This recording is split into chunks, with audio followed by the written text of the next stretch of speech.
Yvette Lever, welcome to the Growth Concept. Thank you, Keone. Good to be here. I think we can both say podcast at South Perth Foreshore is definitely a bucket list ticked off. Absolutely.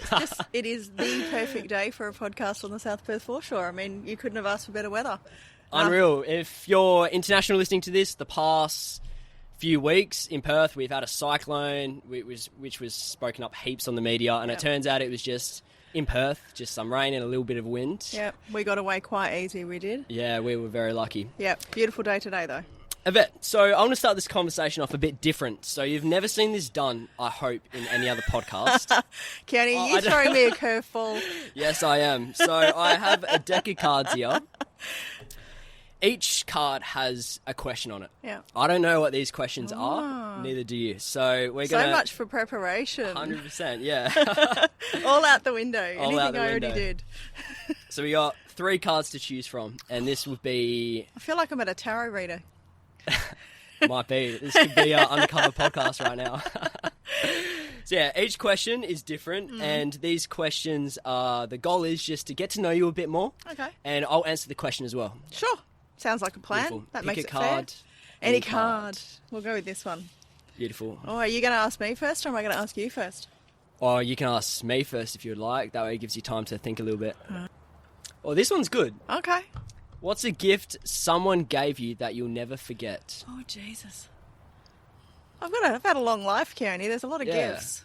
I think finding one from your childhood, because those childhood Yeah. gifts were always next level. Straight away, my brain remembered one, and yet I don't even know where it is now, which is pretty bad. But I was really little. I was probably only 4 or 5. And one of our neighbours in Mount Isa gave me this glass carved horse. And it Glass was like, horse? Yeah, it was like Wow. a figurine. It was, not very big, but it was beautifully done. And apparently it wasn't an inexpensive thing. But she didn't have any girl children at the time, this neighbour, and my mum and her were really close, and so I was like her daughter. So she gave me this beautiful carved horse that was gorgeous, and because I liked horses. And many years later, unexpectedly, she had a daughter. No way. But yeah, so I suppose she got to at least experience that for herself. But I'll always remember the present, and my mum always remembers it too and says, Alison loved you. And Alison's no longer with us, so that made it extra special. Like she passed quite early. But yeah, it was just a gorgeous thing to receive. Were you fairly young at the time I was as well? probably 5. Wow, and So- you remember that? That's Yeah, I crazy. remember it. Yeah, and I know it's still somewhere too. I still have it. So it's in a box. I have to get it out and have a look. Amazing. Yeah. That is so cool. Yeah. What about yourself? Childhood gift. So when I was younger, this is the first thing that comes to my mind. I got a camo net. Okay. An army camo net. Yeah. Oh man, if my parents are watching this, they're probably laughing right now.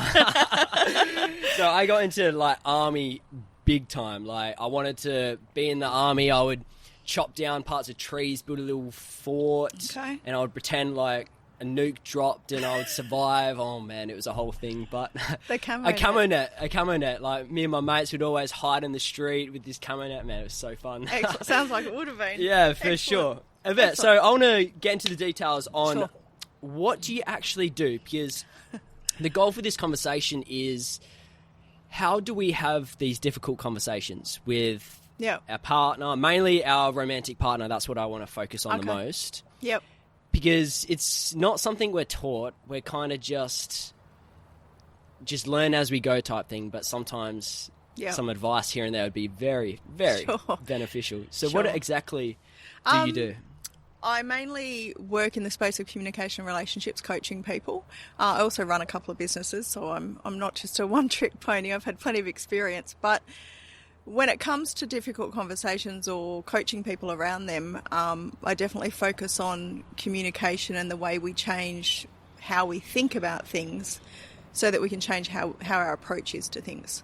So I think that it's all really connected. But I think if we can get the communication right, we can actually help our relationships to be stronger. And that's with any conversation. But, because there'll be less difficult ones if we get the rest right as well.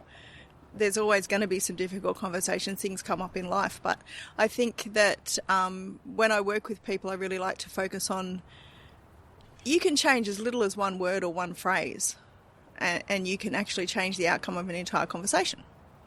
So I think it's really important for people to be able to break it down to that. So that's what I like to do, and I really get lit up helping people in family dynamics. So we're talking about partners today, but I also think parents, kids, all of those things. I just love helping people improve their relationships by communicating better. Wow, okay. And your mission, what would be your mission today? Today, if one person takes one thing away that I say that helps them with their relationship, whether it be their partner or their kid or their parent, I think that's great. I mean, obviously it'd be great if more than one person does, but I think that if I can help, if I say something that resonates with someone, that would be great. Amen, amen. Yeah. I'm sure that will happen, certainly. Yeah. So you were saying that you focus on the way we speak to one another, and as simple as changing one word in this. Yep. What help me understand what this is, and do you have an experience around changing this one word which has reshaped for sure. Conversation? Interchanging words but and. But and. So I get what you're saying, but I really don't think that. Straight away you're going to kind of this place where, okay, that person heard me, but they're still going to disagree with me, or they still don't understand completely because they said but. Straight away your brain shuts down a little bit, the person listening. Like, oh, hang on, have they really got it? If you say, I heard what you're saying, and have you also thought about it this way? You're expanding the conversation, expanding the thought process around it rather than making it into a negative. So simple little word changes, and that's a really basic example. You can, obviously there's a lot more than that, but I just said but, see? And by doing these things, you can open up the conversation more rather than someone possibly feeling like, oh, I'm not sure if I want to continue talking about this. This is hard for me. And that person's already said, I hear you, but. If they said, I hear you, and it just opens it for a fuller conversation. Yeah, and it's not so like, oh, you're like a good bloke and all, but you're annoying as hell. Yeah, that's a really simple example. But, if obviously you're trying to, I'm not going to say like suppress the criticism, but how would we use a constructive criticism way and use a different word, if that makes sense?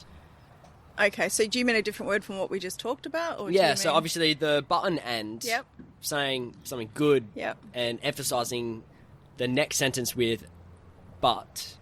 Or it's and. If you emphasise the next sentence with and maybe normally you would go into a conversation saying something like, but I think that if you did it this way, that would be much better for you. Now, that sentence to me is full of problems. I think something about what you're doing. I'm not you. I don't know you. And I'm already imposing my map of the world on you. Yeah, okay. So if I was in a conversation and someone brought something up and I'd go, well, I hear what you're saying, and have you thought that maybe this might work for you if you did it this way? They might sit and think a bit more. I'm not saying me. I'm not saying I think you should do this. I'm just saying, have you thought maybe something else could work for you? Perhaps give it some thought. Straight away, the person's not on the back foot. They're possibly leaning into the conversation a bit more, going, oh, this person's actually listening and isn't insinuating themselves onto me, like their ideas onto me. Okay. Because we often do that, right? That's just natural human nature. We have our map, we have the way we function, and we like to think that we know what other people should do. Why do you think that is? Is it just like how we've evolved? Like, because I understand what you're saying when you're having this conversation and you're having to force yourself to pause and be like, okay, I can't say you did this, you did that, or like framing it as this made me feel, or like using those less attackful phrases to less negative connotations on them, less it's less reactive. You're trying to stay open, you're trying to keep the conversation. I think as humans, we're naturally judgmental beings. I mean, we have a brain, we judge people all the time. We don't want to, we don't mean to, and we don't necessarily mean anything bad by it. Some people probably do. But it's natural to judge everything around you. You judge the environment. Today's a beautiful day. You judge the person walking along or jogging or this or that. Or the two people doing a podcast on the bench. Yeah, that's right. There's probably people looking at us right now going, oh, what are they doing? Or who do they think they are? But it's whether, that lands with you or not, whether you care. But I think we naturally try, and I think we think that if we've experienced something a certain way that it will help someone else to also do that to help their problem. But it may not. Like the way something works for me. Tell me more about that. That's interesting. Yeah. So the way something works for me, the way I solve a problem for myself may not fit someone else's way of doing things. And that's really hard to get yourself out of the way when you're having a conversation with something, because the natural place to go is, well, but when that happened to me, I did this and it really helped. Now, there's nothing wrong with saying that. Someone's going to go, oh yeah, okay, that could work for me. But you're probably better off just saying, in my experience, when that happened to me, I found this really helpful. However, you might find something else really helpful. Have you thought about what would help you? Right. It just gives them a little bit more space to keep talking. Do you see that the people you coach, there's a common theme of challenge? Communication challenges? Yeah. Absolutely. Yeah, I think it's everyone experiences them at some point. There's some people who are really good at it. I have some clients who are very good at communication, but they might be really good at communication in one area or 5 areas of their life and not very good at their intimate partner or their child or their parent. There might be one person that they can't seem to communicate well with and that the rules aren't applying to. As in, like, let's say family dynamic, it would be like, I communicate well with my sister and dad, but mum, it's same communication style doesn't seem to be working. Is it similar like that? Yeah, definitely, because that would be that you and your mum have a pattern of communication, and I don't know if this is actually true. No, this is all fake. This is just... So, mum, we're not talking about you specifically. This is just an example. But as an example, a child and a mother can have a particular pattern of communication that you've developed over time. It's a way you talk to each other, and then you actually get to the point where you're so used to it, you have expected responses. So, if one person changes the way they communicate with that person in that pattern and breaks the pattern, the other person actually sometimes takes a minute to realise that they've done it and will say the same response even though the question or the communication's changed. And it takes a minute to go, oh, hang on, they didn't actually say that this time. My response has to change. And that in itself then opens up this whole new pattern that you can create that's healthier and better, and it just makes things easier. Especially with intimate partners, there's feelings, lots more feelings. Family, there's feelings. It's much easier to do it in a professional setting, depending on the professional setting and how close the people are. But family dynamics and that's hard to do because we care. If we didn't care, it wouldn't be hard. Exactly. But with obviously you were saying that sometimes there's been the thing where you've said something and your partner or your kid's been like, yeah, good. Because it's that script, as what you were saying. Yeah. How do you then, if you're dealing with a client that is struggling or finding a challenge in the way they're communicating through these mishaps, as every relationship has, how do you reprogram the way they tackle a challenge? Because I imagine there's a lot underlining work in that process. There is, and tackling the challenge is getting, usually first of all with a client, once we've developed that rapport and established the trust, I'll get them to give me some examples of what's going on. When you're talking about certain things, what are the responses you're getting? And often it'll be that they feel like I'm beating my head against a brick wall. I keep getting the same thing. We can't get past it. We end up in an argument every time. That kind of example. And we've all done that, right? Doesn't matter what, every time we end up arguing and we have to walk away. So we'll go through, how are you approaching it? What are you saying? Give me an example. Give me an example of something that's happened recently.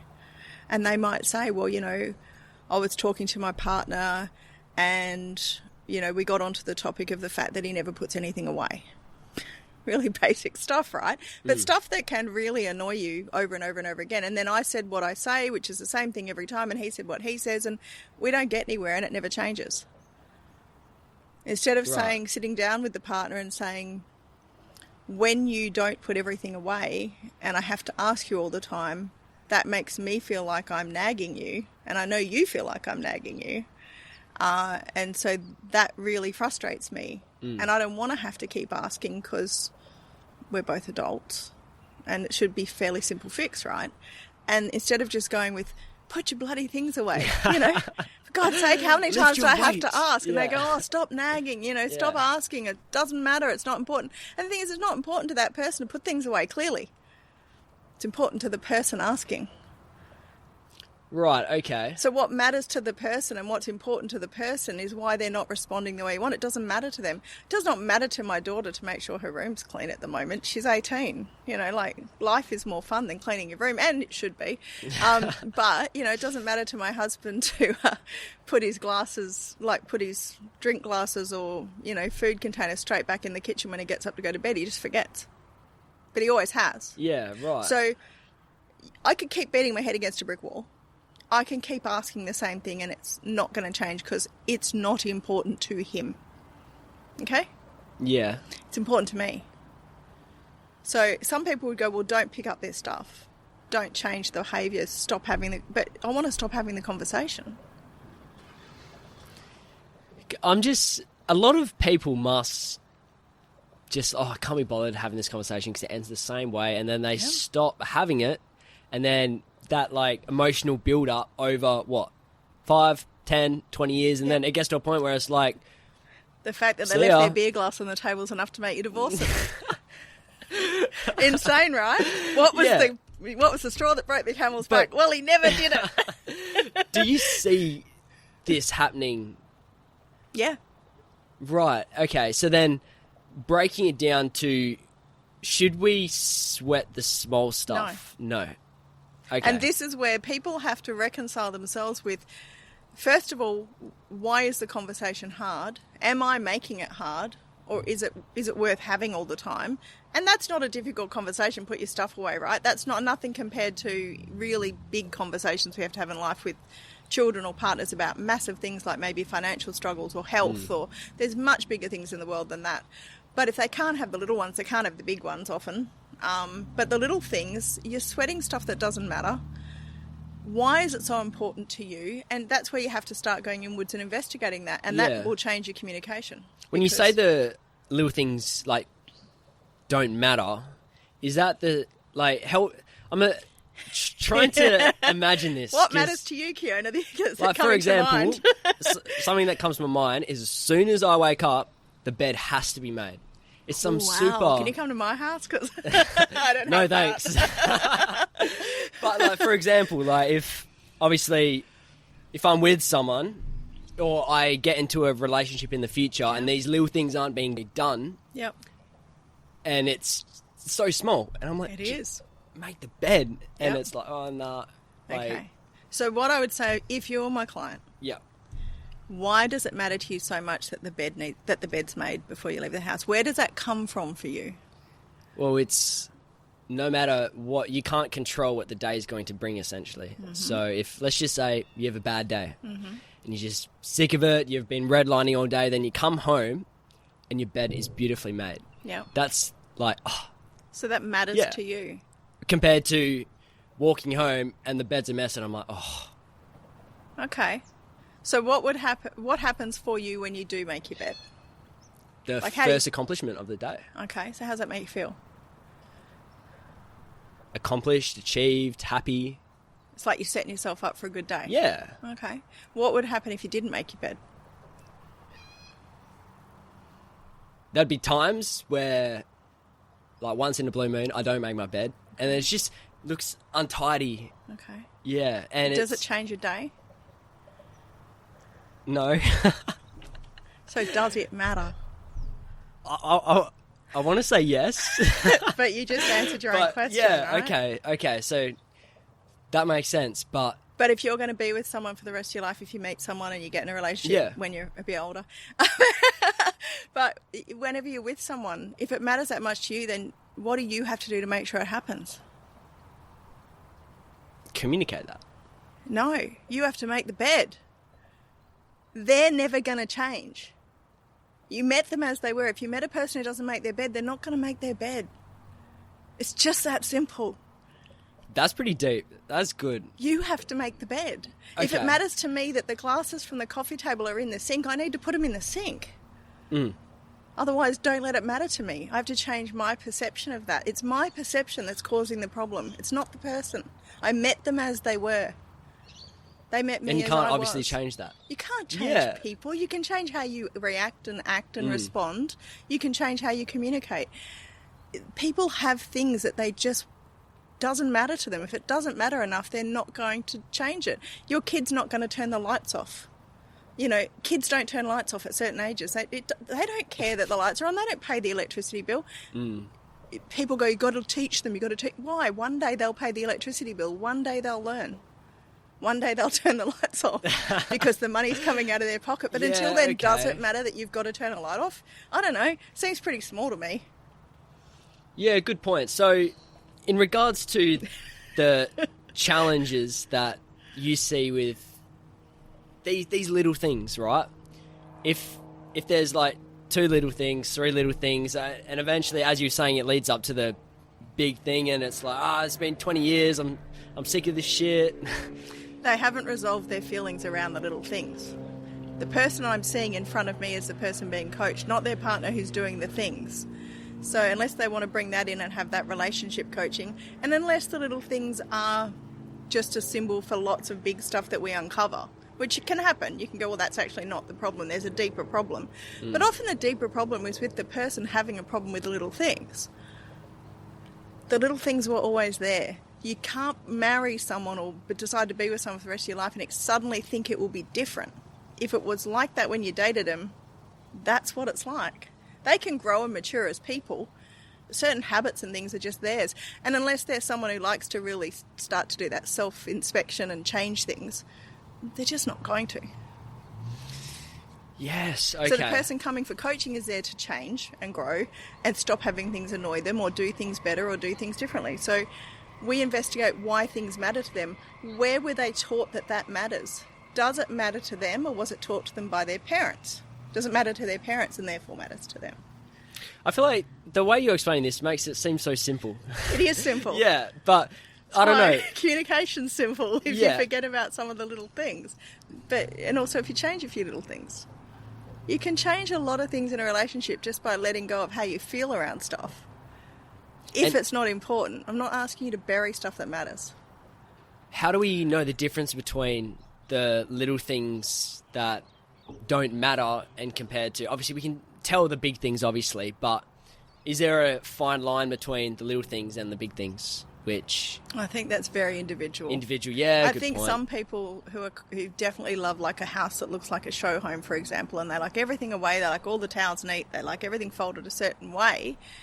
Maybe if they've got a partner who's a complete slob, that's going to be a problem. But maybe you shouldn't have done that to start with. Like, that's a tough one. I don't know that they would ever progress in a relationship with someone who was anyway. If they did, or if they became a slob because something happened, maybe the person has an accident, the partner, and then everything becomes messy because that person can't contribute the same and all the load falls on one person. So the dynamics changed, right?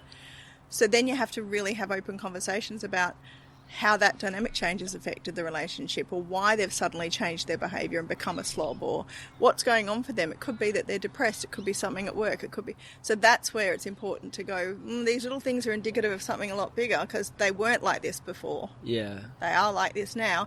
But also the person who likes the show home looking house, that's a them problem.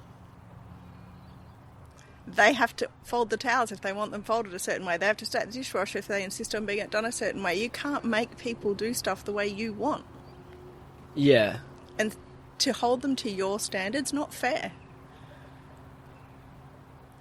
Good point.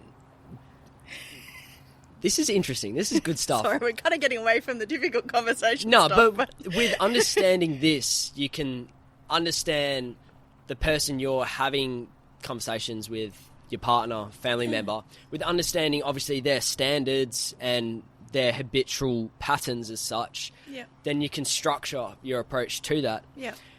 With focusing more on the work around with rewiring, I would essentially rewiring my brain from the you did this, you did that, and adjusting that to the I feel, and the less defensive ways to communicate an opinion or a challenge that you're facing. What other ways can we go about this? So do you have a scenario which we could base this off?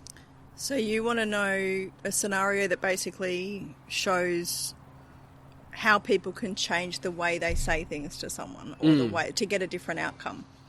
Because if I come up to you and say, Yvette, oh man, I don't even know an example. It's not easy to think Yvette, of you one. put 91 in my car instead of 98. I'm angry. Yep. Like, oh my gosh, that's a terrible example, but like... No, but you're saying, this matters to me, you did the wrong thing.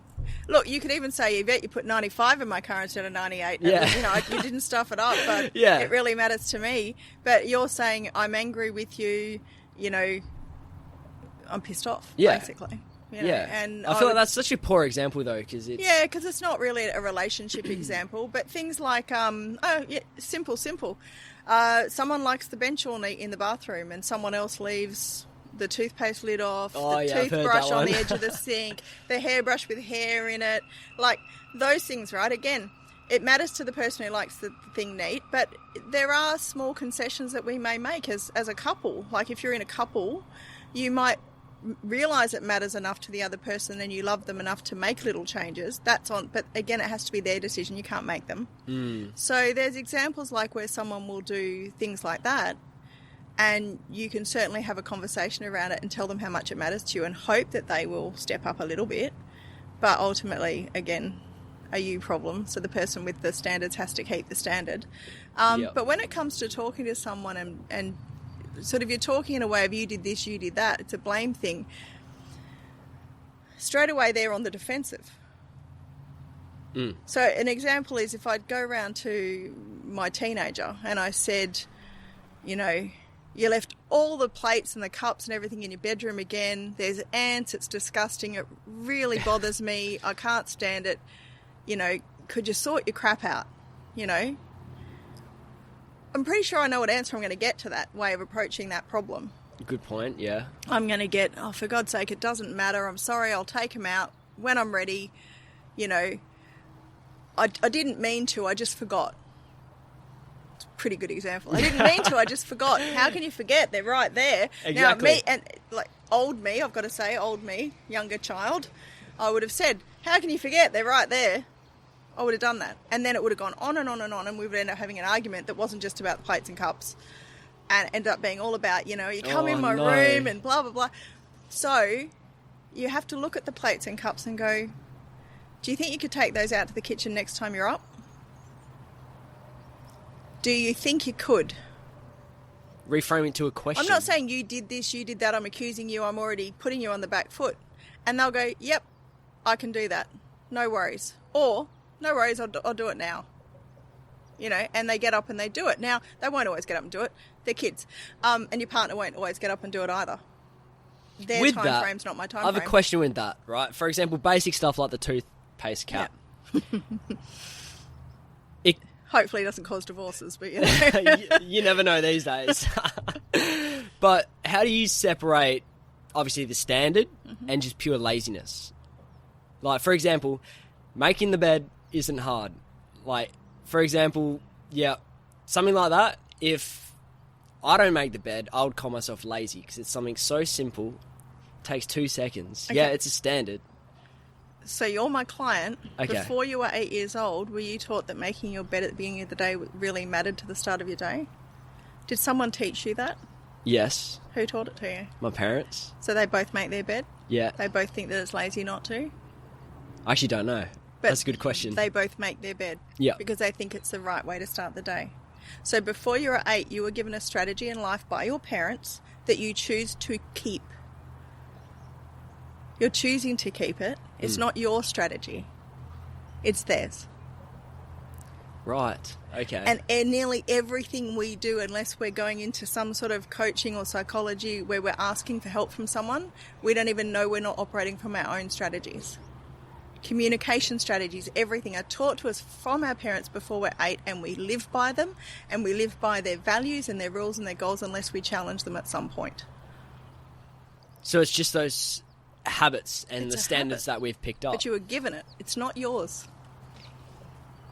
You operate from it because it's your family value that was given to you before you were 8 years old. It is ingrained in you as a person.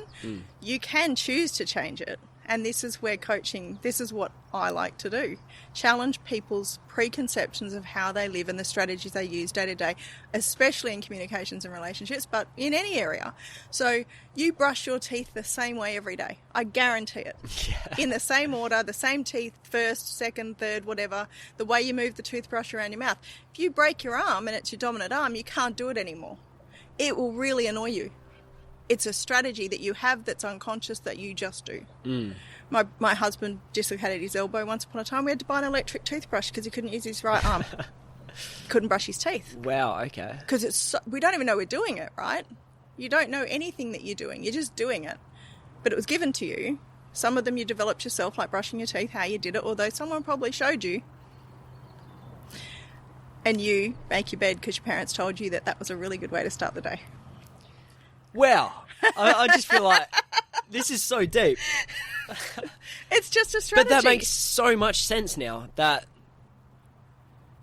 it sounds so cliche, but seeing obviously your parents grow up and all that and how their habits and on how much that affects the development of yourself and the dynamics in the relationship. Yep.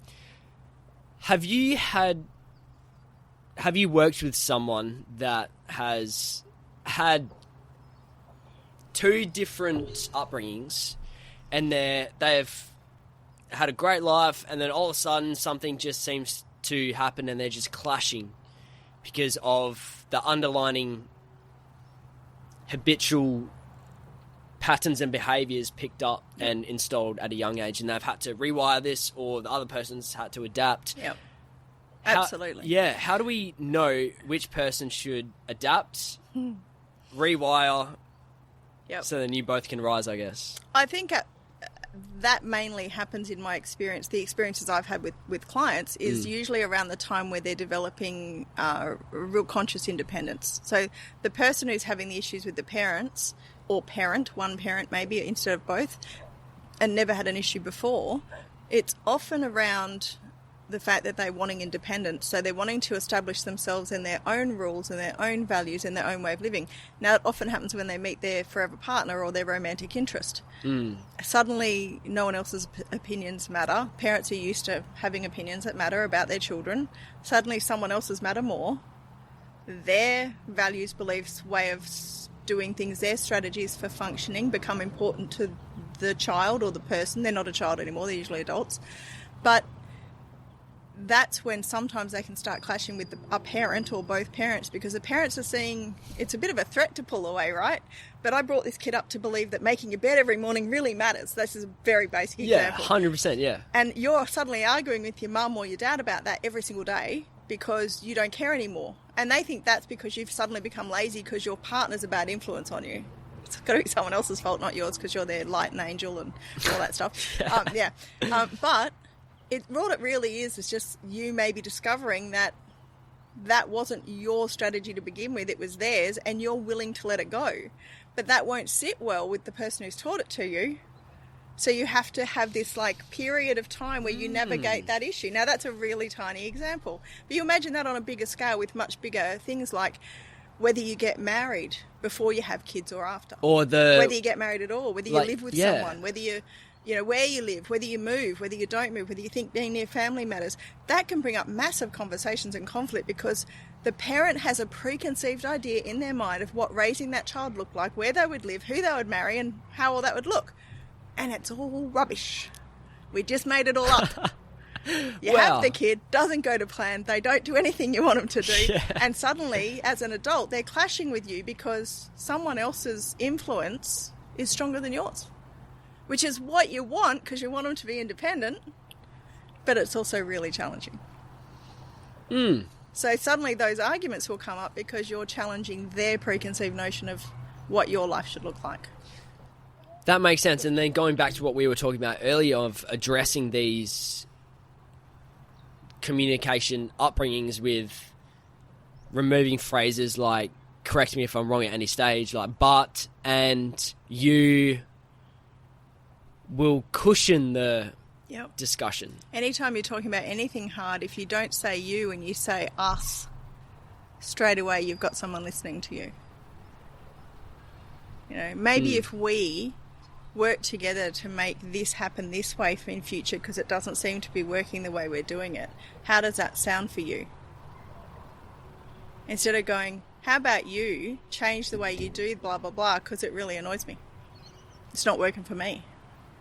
That person's straight away going, hang on, you're just blaming me and it's all about you. Yeah, exactly. Whereas if I go, how about we look at a different way we could do this so that we're both happier with the result? Wording it as like we're a team this together. That makes sense. And especially intimate partners.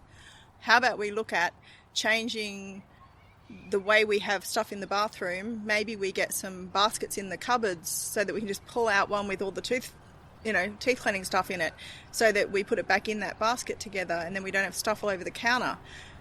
How do you think that would work for you? And they go, oh, actually that's a really good idea. Or how about we have one on top, but don't care if it's on top, but everything's in it, it's not everywhere, because I like a little bit of tidy and you don't mind, whoever it is. I'm probably the messer, let's be honest, but we all have our weaknesses, right? Yeah. But I'm probably leaving my toothbrush on the edge of the sink and he's probably putting his in the cup. He's probably looking at mine every day going, you could just put it in the cup. You could just put it in the cup. What the hell, it's so now easy. We have a basket in the middle between the two sinks that has important things in it. Just do that. Small example, but is that a form of compromising? Okay, my standard's this. Look, how about we make it that 1% easier and have it there? Yeah, and it's never, and if someone can't be flexible and compromise those little tiny things, and it's teaching you how to do them on the bigger things too. It might be a little example, but you can apply the same rules of conversation and communication to bigger examples. Exactly, the whole how about we try this? How about we do this together? Someone comes to you with a massive problem. I've been made redundant. They come to their wife, I've been made redundant. Okay. You could immediately go, oh my God, crap, what are we going to do? We've got no money. Or you can go, okay, so what do you think we should do about this? What are your thoughts? How are they feeling first? How are you feeling? What are your thoughts? Get that out. Let's get that out first. Because that's going to colour the conversation if they've still got them inside. We want them out. A lot of people must miss this. Like, they hear this bad news, just got fired, panic. I just got scammed 10 grand because some crypto guy said he would make me rich. Yeah, and that's where you idiot. Yeah, they're not going to help, right? Exactly. That person already feels like one. You hope. No need to remind them. Yeah. So that's full, reminded me that start with the how are you feeling about this? Yeah. How are you? That are way you can, okay? Yeah, and then base your position from that benchmark. Yeah. Would you agree? Yeah, absolutely. And sometimes it might even be everything that goes against what's in you, in that you might then go, should we talk a bit more about what to do about it tomorrow? Because you want to fix it right now, right? I do. I want to fix everything right now. I want a solution straight away. I want everything to be sorted. I can't do that with my family. I'd say I'm the same. Yeah, I can do it with some people in my extended family, but my husband and my daughter do not operate like that, and that's fine. They need time. And so I'm better off saying, how about we've gotten through how they feel, we've made sure they're okay, we've checked in with them. Do you want to talk about this more now, or do you want to wait till tomorrow? Because one day is not going to make any difference. Good point, yeah. And it gives them some space to go, I'm so exhausted by what just happened, or I'm so upset about what just happened, but someone's giving me space to not have to figure it out now. Especially on a busy day where you're redlining. Or a day where you've just had really shitty news. Yeah. Just take a little space, take a little time, and then go, right, should we work together to figure out how to sort out this issue we've got? What are your thoughts? get them to give you their thoughts first. They might have had some by then. And then, these are my thoughts, and try and work it out together. You're still going to have little clashes in that, but it's how you navigate it. It's like, okay, we're getting a bit stuck. We're not really communicating well at this point. We can see there's still a bit of emotion here. Should we just leave this for a bit and come back? Let's walk away for a bit, or break it with some other light-hearted banter or something else. Change the topic for a while. Do something to break the state and then come back around. Because once it starts building, you've got to be able to recognise it. Yeah, and smoothing that out before it gets too hectic. Yeah. How about we just take a little break? How about we do something else, or just start doing something else? Just make them laugh. I don't know. Have them make you laugh, whatever it is. Yeah, good point. Yeah. So having space in between the challenge can be a great way to refresh, bring some clarity to the mind, as well as actually being curious. How are you feeling in this moment? Curiosity is massive in communication. If you're not curious and or they don't feel that you're curious and genuinely curious, then someone's not going to open up to you as much. So asking how they feel, asking questions, all of that really matters. I think, you've got to be able to actively listen to the person, which is looking like you're curious. It's acting. You say acting, that sounds awful, it sounds fake, but you've got to sit there and consciously connect with someone. You've got to make them feel that you've built rapport. If it's your partner, you should already have rapport. There's no question there. But in a coaching scenario, I've never met someone. I've got to build rapport straight away. I've got to have them trust me. I've got to be interested in them.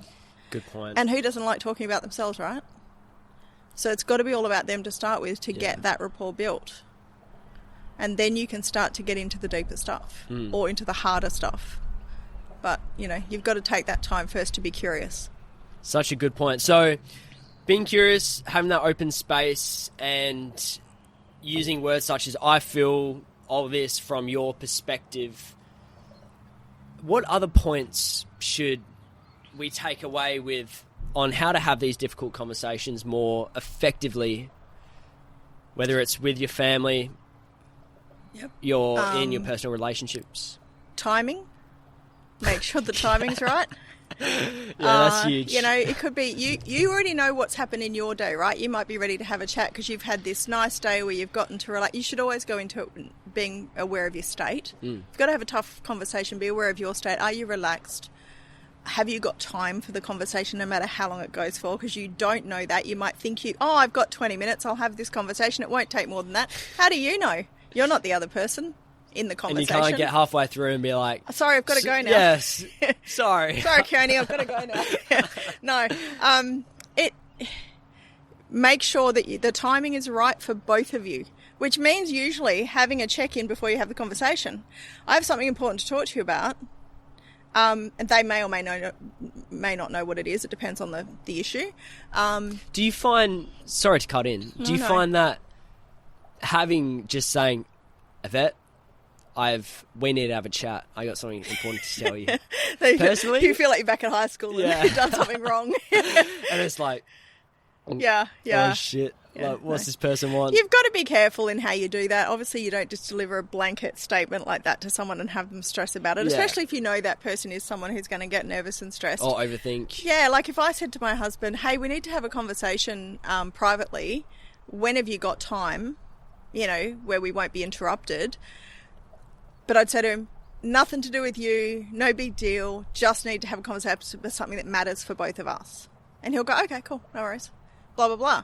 I'll just say, it's nothing to do with you, it's nothing bad, just need to have a chat. Do you reckon say that even though if it is? Yeah, well, don't lie. That's a tough one, Keone. Because personally, if I got a message like, we need to have a chat in private, I need 2 hours of your time, I'd be like, they don't even know how much of your time they need. They can't give you a time frame. Yeah. But they need to have a chat with you in private when you've got a fair bit of time so that we're not interrupted. Something like that. Most people automatically go to negative. Yeah. But why? Because you have a map of the world given to you before you were 8 that if someone wanted to talk to you seriously, that it was bad. It's not always bad. So it's just reframed. For me and my husband, it's often just that we need to know our daughter's not going to walk in the middle of the chat because it's to do with us or money or buying something, or are we going to buy a block of land, or are we going to, or you know, the living situation, we're multi-generational, you know, in my house. So, you know, is something not working for one of us? It might just be a check-in conversation, but you're feeling the need to have it before it becomes an emotional conversation. So you just say, hey, I need to have a chat with you. I'm okay now, but when's good for you? When's good for you? It's nothing terrible. You can say it's nothing terrible, honestly, because for you it's probably not. Great point. Yeah, it's not lying, but saying how it is in a way that's... Yeah. Nothing for you to worry about, whatever you want to say. Someone has to be authentic to themselves. They can say that or not say that. If they're not going to say it, but then they're going to be stressed about how they've made the other person feel, then maybe they've got to figure out how they deliver it. And everyone's different. You got to figure out what sits well with you. If someone just said to me, hey, Yvette, I need to have a chat with you, needs to be private and it's pretty urgent. See, my brain straight away says, who's sick, who's dying? I won't go to what did I do? Yeah. Because I know that I haven't done anything. But younger people will go to what did I do? They're not sure. But you get kind of good at, I don't know, you just got to be good with yourself in that moment. But if someone just said something to me that was quite blunt with no explanation, my stomach would start churning a little bit. I'd get that nervousness, what's going on? And even if it is a health thing for someone, of course I'm going to start churning. But then I have to decide, can I really say I'm good now? I can have the conversation now because I don't want to worry. Yeah. Or do I still have to say, well, I'm good at 7 o'clock tonight? And think about it the whole day. Just get on with it and let it go.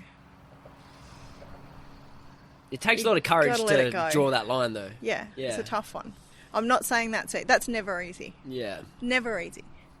Yvette, this conversation's been unreal so far. I have to say... Sorry. Taking a lot longer than you thought, No, this is really good. No, this is great. I feel I've gotten more clarity on how I can tackle a difficult conversation through, obviously, what we've spoken about. A couple of last questions for you. What's the best quote or message you've ever received? Yeah, I'm not a big quote person.